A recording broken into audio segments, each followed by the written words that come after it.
Hello and welcome. I'm Sophie Tomacruz, a multimedia reporter from Rappler. And joining us today is PGH nurse Sherlock Santos and MARIAN Villanueva, who were the first health workers in the Philippines to both administer a COVID-19 vaccine and receive one. So, on March 1, the Duterte government started rolling out its COVID-19 vaccines with 600,000 doses of Sinovac vaccine donated by the Chinese government. The launch of the government's COVID-19 vaccine program is among the last in Southeast Asia, even if the Philippines has been one of the hardest hit countries in the pandemic. And today with us, we have two nurses from PGH who have worked in the hospital, which has been designated as a COVID-19 hospital since the beginning of the pandemic. So let's welcome them, Nurse Sherlock and Nurse Marian. Thank you for joining us Hi. today po. Hi. Thank you. Hi. Yeah, so siguro to start off, no, kaya nga yung mga naunang nagpabakuna and yung parang first to administer a vaccine, what does it feel like to be part of this, unprecedented vaccination program in the midst of a pandemic? So we can start with Ah, Ma'am okay. Sherlock. Oo. Okay, so feelings, no? Like my interviews a while ago po, talagang what I felt is I felt proud and happy at the same time na finally meron na tayong vaccine and we can start here in the Philippines with a formal vaccination po. Mm. How about you, Marian? How does it feel to be among the first to be vaccinated and to also have given the vaccine to other people? Well, for us, it's an honor and privilege nga, no? Like gaya yung sinabi namin before, no? To be one of the first vaccinators for the Philippines. So, for the many difficulties that we'd had with the pandemic, yung vaccines is somehow, it brings a sense of hope to the people or to the healthcare workers. And to be part of who brings hope to our healthcare workers, that's an honor and privilege for us as first vaccinators. Dun sa isa, no? Dun sa as first vaccinees, siguro I feel grateful then na finally after waiting for so long andito na yung vaccines, and this is the protection that we waited for so long against COVID-19. Mm. Kailan niyo nalaman na kayo yung unang mag-administer ng COVID-19 vaccine? Nalaman niya ba na yun yung magiging role niyo or was it a surprise? It was Ma'am Marian who first learned about it. She texted me na our deputy director for nursing decided that the two of us would be the first vaccinators in PGH once the vaccines arrive. So, ayun, si Ma'am Marian yung na nakaalam.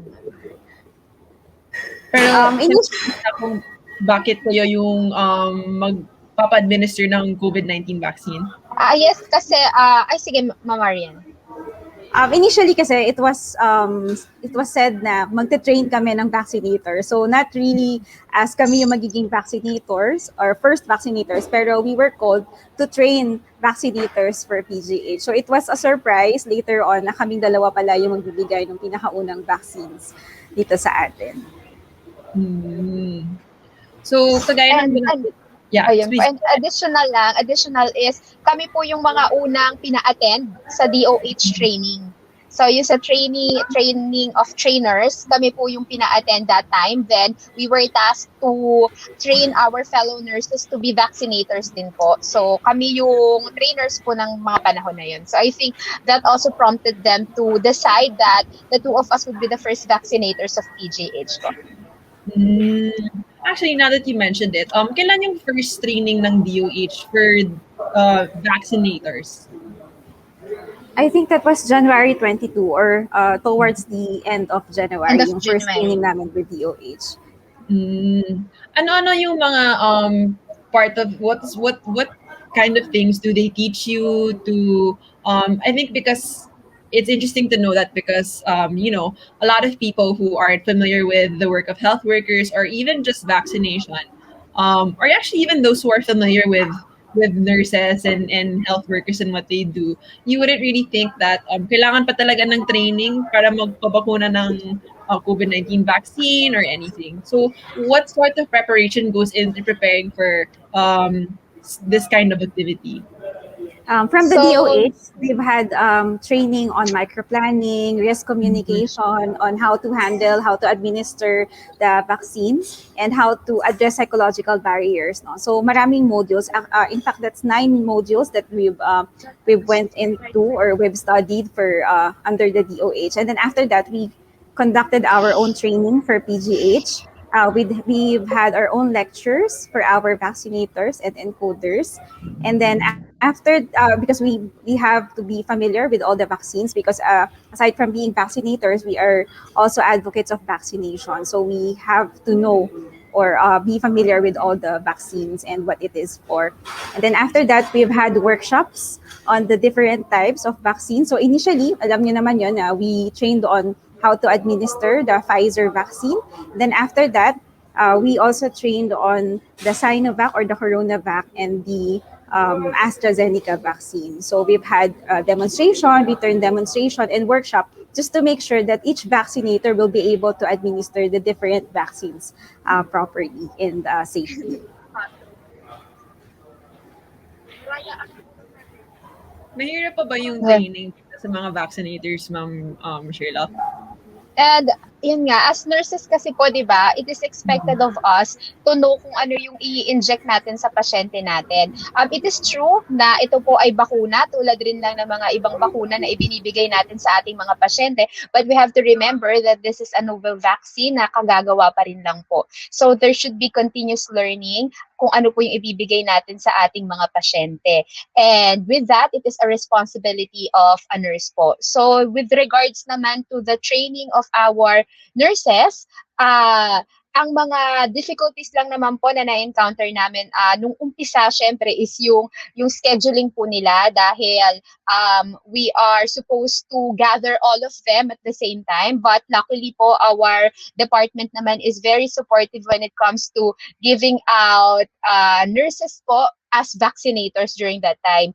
Hindi naman po kami ganun nahirapan sa aming mga PGH nurses dahil tulad nga po nung sinabi nyo, it is expected task and knowledge from nurses kung paano po magbakuna. So, more on polishing and updating lang po if there are some peculiarities with this vaccination. So safe to say po na parang kahit marunong na kayo magpapaguna ng ibang vaccines on measles, let's say, or polio or anything, there's still a lot of work and practice that goes into preparing for a COVID-19 vaccination. Pero on that note din, you mentioned earlier, yun nga, so you practiced for Pfizer, Sinovac, AstraZeneca.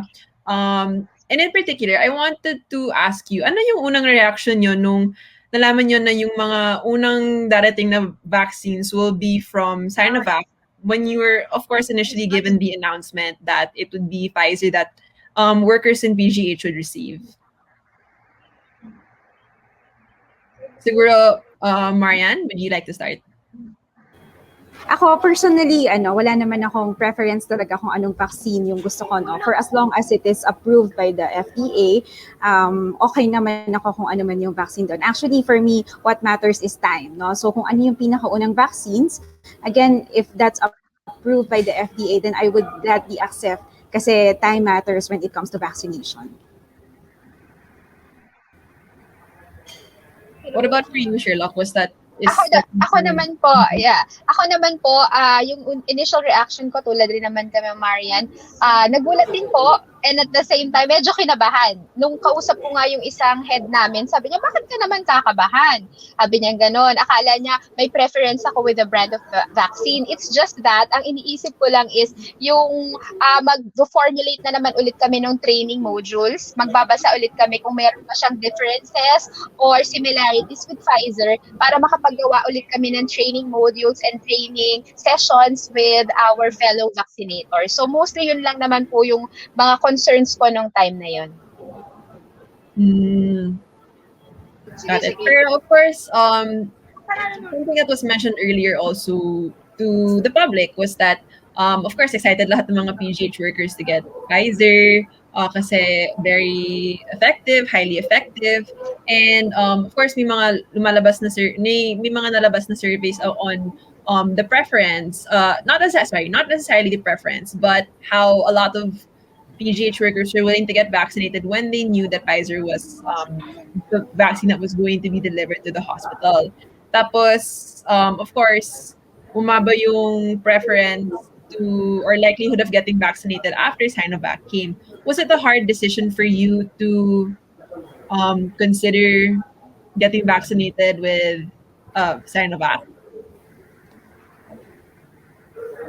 Ma'am, Sheila, Marian. would you like to, yeah. Okay. Kung if you're going to ask if it was a hard decision, lahat naman po ng i-inject mo sa katawan mo, you should spend more time in knowing and learning about it. So yung pagde-decide po is not naman talaga hard, pero you have to consider nga po kung ano yung i-inject mo sa'yo. So in short, pag-aaralan mo pa rin po ulit siya. So hindi naman kami agad-agad nag-come up with a decision na okay, go agad. We have to consider syempre yung mga safety issues nito, kung okay ba, safe ba siya talaga, recommended ba talaga siya ng FDA. So yung mga ganong considerations, mga write-ups, nagbasa rin po kami at inalam din naman po namin before we decide naman po. Mm-mm. So, girl, before we get more into the decision making, Marian, was it also the same for you? Was it a hard decision for you to make?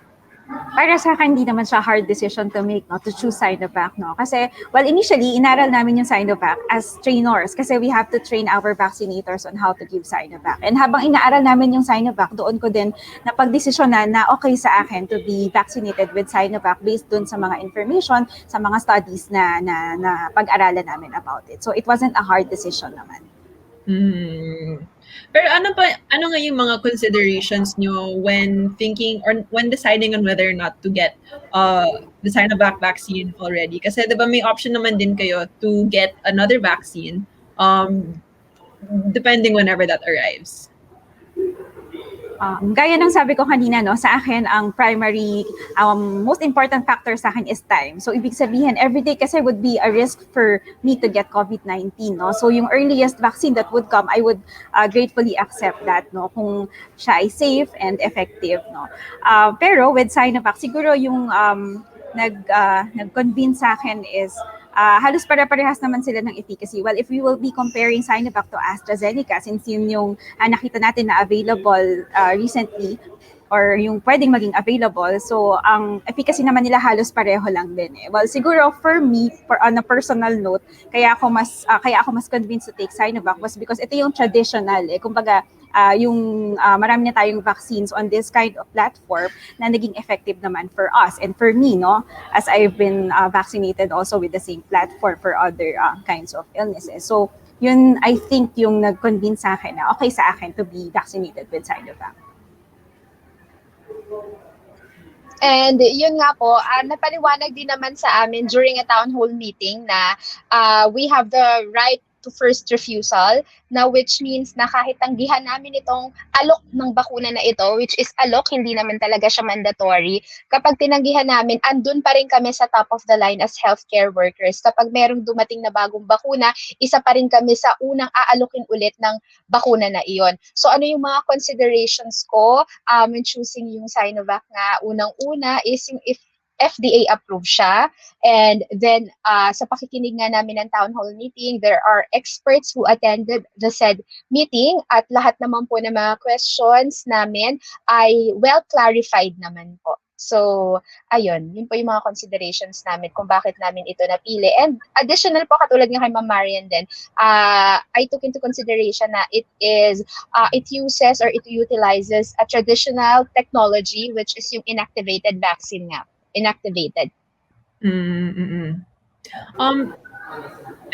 Just curious, how would you respond to yung mga ibang tao na nagko-compare ng mga vaccines? Would you advise that? How would you address that situation? I guess it is their right. Definitely po, we respect all of the decisions that our healthcare workers are doing. We respect that po. And we are very lucky rin naman na sa PGH, binibigyan kami ng chance to be well informed. Hindi naman parang didiktahan ka agad kami na you take it. What PGH do is madalas nagpapalabas sila ng mga infographics na makakatulong sa amin to decide better for ourselves.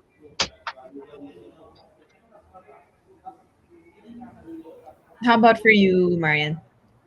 Sa akin, ganun din, no? We respect, no? Kasi that's a sense of autonomy for everyone, no? So, lahat tayo, we have our own choices kung ano yung vaccine na gusto natin. Ang sa akin lang naman is, for as long as you choose to be vaccinated, that would be fine. Kahit ano man yung preference mo for the vaccine. Kasi ang importante is that you choose to be vaccinated kasi yun yung kailangan natin for our protection, lalo na sa institution natin or for the country as a whole. Mm-hmm. Marian, na-mention mo kanina na isang malaking factor for you talaga is time.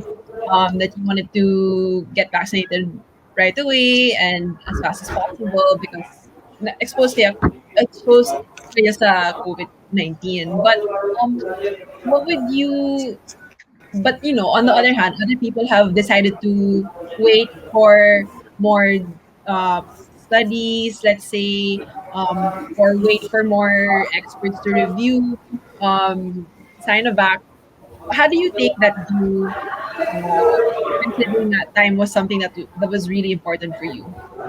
Ano naman, I also respect that, no? Kasi again, that's their sense of autonomy, no? Lahat tayo may karapatan tayo to decide for ourselves or to choose our own vaccines. So siguro ang importante is that yung sense of safety din nila, no? Kasi kung para sa kanila, yun yung mas safe and that's what they value, then I respect that kasi yun ay karapatan nila. And depende din naman yun sa kung ano yung magiging decision nila about this vaccination.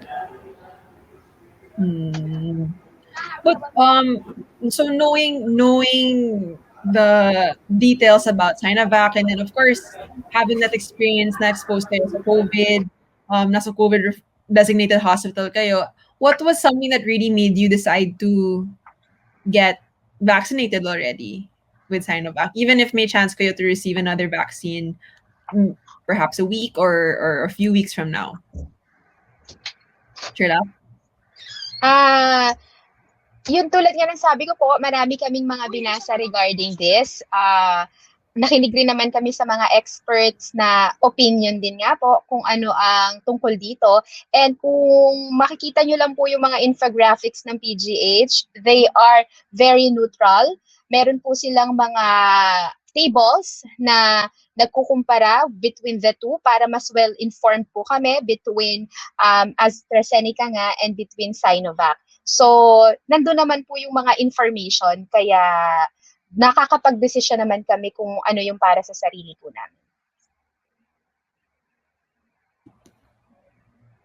What about for you, Marian? Ano yung, what was also something that made you really decide, aside from time, to get vaccinated already?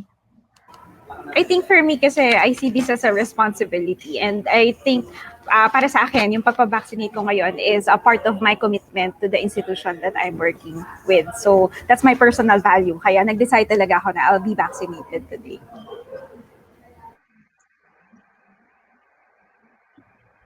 So, I mean, on that note then, you're both nurses, no? And over a year since yung first case of COVID here in the Philippines, tapos nearly a year din since PGH became a COVID designated hospital.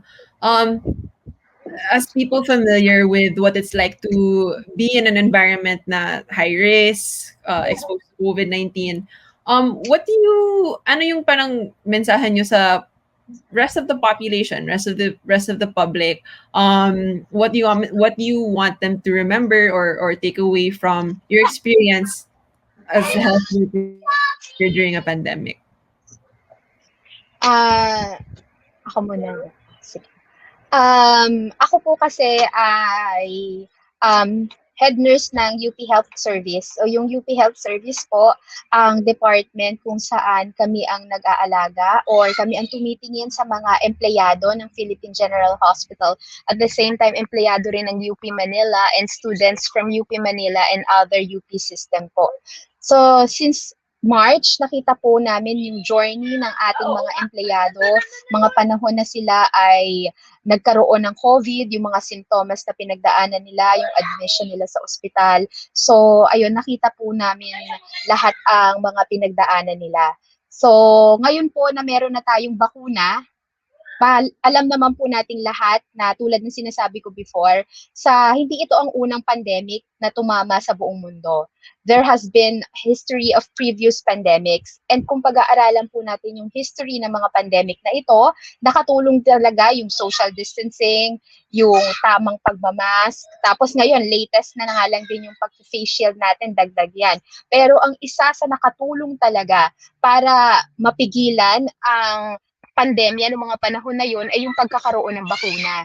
So nakatulong talaga ito doon sa history natin sa mga nakaraan. Kaya kung tayo po ay matututo pag-aaralan ng nakaraan, makikita natin na epektibo talaga yung pagbabakuna. Kaya sa aming mga healthcare workers po, tulad ng sabi ni Mamaan kanina, nakakakita kami ng hope or pag-asa dito sa bakuna na ito. Kaya isa na rin po sigurong factor doon, kaya maaga kami nakapagpabakuna ni Ma'am Marian kasi pagod na rin naman po kami sa pakikipaglaban sa COVID, kaya panahon na rin para gumawa kami ng dagdag na proteksyon at paglaban dito. At naniniwala ako na isa po doon is yung pagbabakuna. Mm-hmm.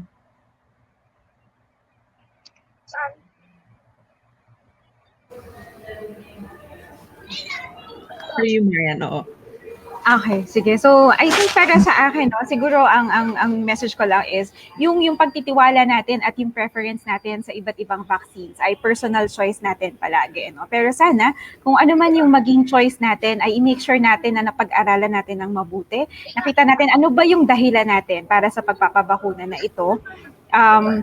Sana kung maaari free of bias, sana based on science, no, pag-aralan natin at para matulungan din tayo na mawala yung fear and anxiety natin na talaga namang nakaka-apekto dun sa desisyon natin towards sa pagpapabakuna. And sana at the end of the day kapag napag-aralan natin itong mga bagay na to na naibsan yung fear and anxiety natin, doon makakapag-desisyon tayo. And sana yung desisyon na yon ay ang pagpapabakuna, ano man yung bakuna na piliin natin para sa sarili natin.